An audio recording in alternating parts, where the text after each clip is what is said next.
Dulu, saya pikir punya gaji besar adalah akhir dari semua masalah. Saya kerja mati-matian, lembur nggak kenal waktu, rela nggak liburan demi satu hal. Slip gaji dengan angka yang bikin orang tua bangga dan teman-teman iri. Setiap kali naik gaji, saya merasa seperti menang. Seolah hidup ini lomba siapa yang paling cepat sampai garis finish. Tapi makin ke sini, saya sadar, ternyata garis finish itu nggak ada.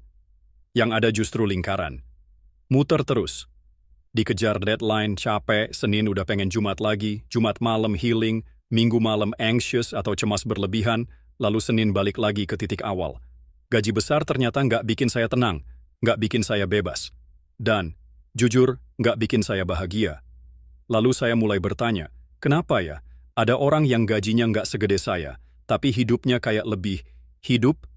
Kenapa orang-orang yang benar-benar kaya justru sering kelihatan santai, nggak terlalu pamer, tapi bisa mutusin mau kerja apa, kapan, dan sama siapa? Dari situ saya mulai baca, nonton, ngobrol, dan mikir lebih dalam. Ternyata, buat orang kaya beneran, bukan sekadar yang tajir karena flexing di media sosial, ada banyak hal yang jauh lebih penting daripada sekadar angka di slip gaji. Mereka nggak kejar gaji besar, mereka kejar nilai yang lebih dalam. Dan justru karena itu, uang datang sendiri. Nah, di video ini, saya mau ngajak kamu mikir bareng. Kita bakal bahas 5 hal yang menurut banyak orang kaya jauh lebih penting dari gaji besar. Bukan cuma buat kelihatan keren, tapi buat hidup yang lebih utuh, lebih bebas, dan lebih bermakna. 1. Waktu luang yang berkualitas. Coba deh pikirin ini. Buat apa sih punya penghasilan besar kalau nggak pernah punya waktu buat menikmati hasilnya?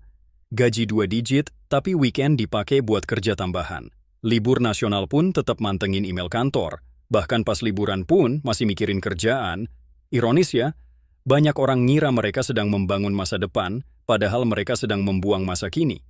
Orang kaya yang benar-benar paham arti kekayaan justru memprioritaskan waktu luang yang berkualitas.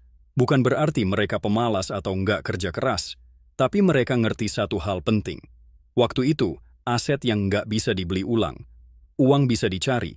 Waktu nggak bisa diputar balik.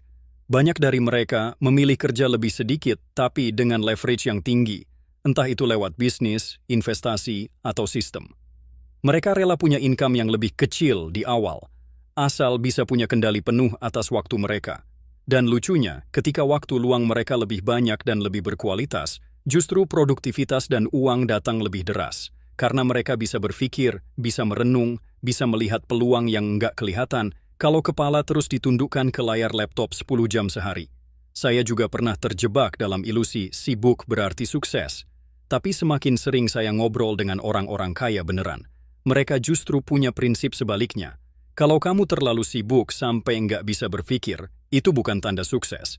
Itu tanda kamu sedang kehilangan arah. Orang kaya tahu kapan harus berhenti sejenak. Bukan buat malas-malasan, tapi buat menjaga kejernihan pikiran. Karena disitulah ide-ide besar lahir. Dan kadang satu ide yang lahir saat kamu lagi santai di taman bisa jauh lebih bernilai daripada kerja lembur seminggu penuh. 2. Kebebasan memilih. Pernah nggak ngerasa hidup ini kayak dikendalikan orang lain? Disuruh ini, diminta itu, harus begini, nggak boleh begitu. Padahal gaji udah gede, posisi udah lumayan, tapi setiap hari rasanya tetap seperti di penjara halus. Nah, ini yang jarang dibahas. Banyak orang gajinya tinggi, tapi hidupnya nggak bebas. Mereka tetap harus bangun jam 6 pagi, berangkat ke kantor yang sama, ketemu orang-orang yang sama, ngerjain hal yang kadang bahkan mereka sendiri nggak peduli. Dan mereka nggak bisa bilang enggak karena takut kehilangan sumber penghasilan. Sementara itu, orang kaya punya satu aset yang sering nggak kelihatan, kebebasan memilih. Mereka bisa memilih kapan mau kerja, di mana mau tinggal, proyek mana yang mau diambil, bahkan siapa yang mau diajak kerja sama. Ini bukan berarti mereka selalu santai atau nggak punya tanggung jawab. Tapi mereka udah membangun sistem yang memungkinkan mereka punya pilihan. Mereka nggak lagi jadi pegawai dari penghasilan mereka sendiri. Mereka adalah pemilik waktunya. Saya pernah ngobrol sama satu pengusaha sukses. Dia bilang begini, waktu saya masih kerja kantoran, gaji saya 2 kali lipat dari sekarang. Tapi saya nggak bahagia. Saya ngerasa nggak punya kendali atas hidup sendiri. Sekarang penghasilan saya lebih kecil, tapi saya bisa bilang enggak kalau saya nggak mau. Dan buat saya, itu kekayaan sejati. Uang memang penting, tapi Kalau uang membuat kita nggak bisa hidup sesuai nilai dan keinginan kita sedang membayar terlalu mahal. Orang kaya tahu hal ini. Mereka tahu bahwa kekayaan bukan di angka rekening, tapi di kebebasan untuk memilih jalannya sendiri. Dan itulah kenapa mereka fokus membangun aset, bukan sekadar mencari gaji. 3. Koneksi dan jaringan. Kalau kamu perhatikan, orang-orang kaya jarang sendirian. Mereka selalu dikelilingi oleh orang-orang hebat dari berbagai bidang yang siap bantu, kerjasama, atau minimal jadi tempat diskusi. Dan ini bukan kebetulan. Satu hal yang sering dianggap remeh oleh banyak orang adalah kekuatan koneksi dan jaringan. Kita terlalu fokus jadi pintar sendirian, padahal dunia ini lebih menghargai kerja bareng orang pintar. Orang kaya tahu bahwa satu pertemuan dengan orang yang tepat bisa mengubah hidup mereka. Mereka tahu bahwa ide brilian sekalipun butuh dukungan, validasi, dan akses. Dan semua itu datang dari jaringan. Mereka juga ngerti bahwa hubungan yang dibangun dengan tulus, saling menguntungkan, dan jangka panjang jauh lebih bernilai dari sekadar kenalan LinkedIn atau follow-followan Instagram. Mereka investasi waktu, tenaga, bahkan uang untuk membangun relasi, bukan untuk nyari untung instan, tapi untuk membangun ekosistem. Saya pernah ikut seminar bisnis kecil-kecilan. Pembicaranya bilang gini, kalau kamu pengen cepat, jalan sendirian, tapi kalau kamu pengen jauh, jalan bareng orang lain. Dan itu benar banget. Ketika saya mulai keluar dari gua produktivitas pribadi dan mulai ngobrol, berdiskusi, bahkan belajar dari orang lain, peluang-peluang mulai muncul.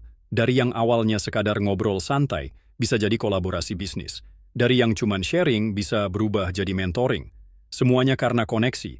Orang kaya ngerti bahwa uang bisa hilang, tapi jaringan yang kuat akan terus memberi peluang. Bahkan kadang, akses ke orang yang tepat nilainya lebih besar daripada uang ratusan juta. Dan lucunya, banyak orang miskin pikir membangun koneksi itu cuma buat orang berduit. Padahal justru sebaliknya. Banyak orang jadi kaya karena mereka ngerti cara membangun hubungan, bukan cuma mengandalkan kemampuan sendiri. 4. Kesehatan fisik dan mental. Saya pernah dengar satu kalimat yang cukup nyelekit. Orang miskin rela mengorbankan kesehatan demi uang, sementara orang kaya mengorbankan uang demi kesehatan. Dan jujur, kalimat itu bikin saya mikir lama. Kita hidup di zaman yang penuh tekanan. Target, deadline, kompetisi, tuntutan sosial, semuanya menekan dari segala arah. Banyak orang kejar gaji besar, tapi tubuh dan pikirannya perlahan hancur pelan-pelan. Makan nggak teratur, tidur berantakan, stres menumpuk, sampai akhirnya sakit. Dan ketika sakit datang, baru sadar bahwa semua uang yang dikumpulkan nggak bisa balikin kesehatan yang hilang. Orang kaya yang benar-benar paham nilai hidup justru menaruh kesehatan di atas segalanya. Mereka rela bayar mahal untuk makanan organik, alat olahraga, terapi, retreat, bahkan psikiater atau coach pribadi. Bukan karena mereka boros, tapi karena mereka ngerti satu hal penting. Kesehatan bukan cuma soal bertahan hidup, tapi soal kualitas hidup. Mereka tahu, otak yang jernih datang dari tubuh yang sehat. Keputusan besar butuh pikiran tenang. Kreativitas butuh ruang untuk bernapas. Dan semua itu nggak bisa didapat kalau kita terus hidup dalam tekanan dan tubuh yang kelelahan. Saya dulu tipe orang yang mikir, kerja dululah, nanti istirahat belakangan. Tapi setelah burnout 2 kali, saya sadar, nggak ada kemenangan dalam kerja keras kalau akhirnya badan tumbang.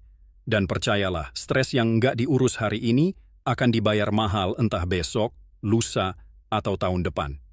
Orang kaya tahu, uang itu penting, tapi tubuh dan pikiran adalah mesin yang menggerakkan segalanya. Kalau mesinnya rusak, semua impian dan rencana berhenti total. 5. Pertumbuhan pribadi dan kendali atas diri sendiri. Ada satu hal yang bikin saya sadar, kenapa orang kaya bisa terus berkembang sementara banyak orang lain stuck di tempat. Mereka haus belajar. Tapi bukan belajar sekadar formalitas, bukan demi gelar atau sertifikat. Mereka belajar karena ingin bertumbuh, sebagai manusia, bukan cuma sebagai profesional. Orang kaya tahu bahwa dunia berubah cepat, bisnis berubah, teknologi berubah, cara berpikir pun ikut berubah. Kalau kita nggak ikut berkembang, kita akan tertinggal, bahkan di tengah gaji besar sekalipun. Dan satu lagi yang sering saya lihat, mereka punya kendali penuh atas dirinya sendiri. Mereka disiplin, tahu kapan harus berkata tidak, tahu kapan harus diam, kapan harus bertindak. Mereka nggak hidup berdasarkan emosi sesaat. Mereka hidup dengan kesadaran. Coba bandingin dengan banyak orang yang gajinya besar, tapi hidupnya dikendalikan nafsu, belanja impulsif, cari validasi terus di media sosial, konsumsi berlebihan, tapi lupa investasi. Karena apa? Karena nggak punya kendali atas diri. Saya pribadi ngerasa ini poin paling krusial. Karena sehebat apapun strategi keuanganmu, sehebat apapun bisnismu, kalau kamu nggak bisa mengatur dirimu sendiri, semuanya bisa hancur dalam sekejap, dan orang kaya tahu itu. Makanya mereka terus belajar, terus refleksi, terus tumbuh.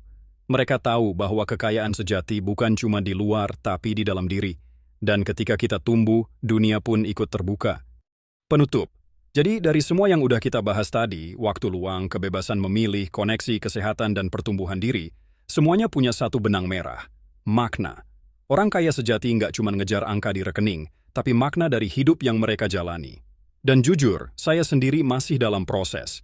Tapi semakin saya belajar dari mereka, semakin saya sadar bahwa mengejar gaji besar itu sah-sah saja, tapi jangan sampai itu jadi satu-satunya ukuran hidup.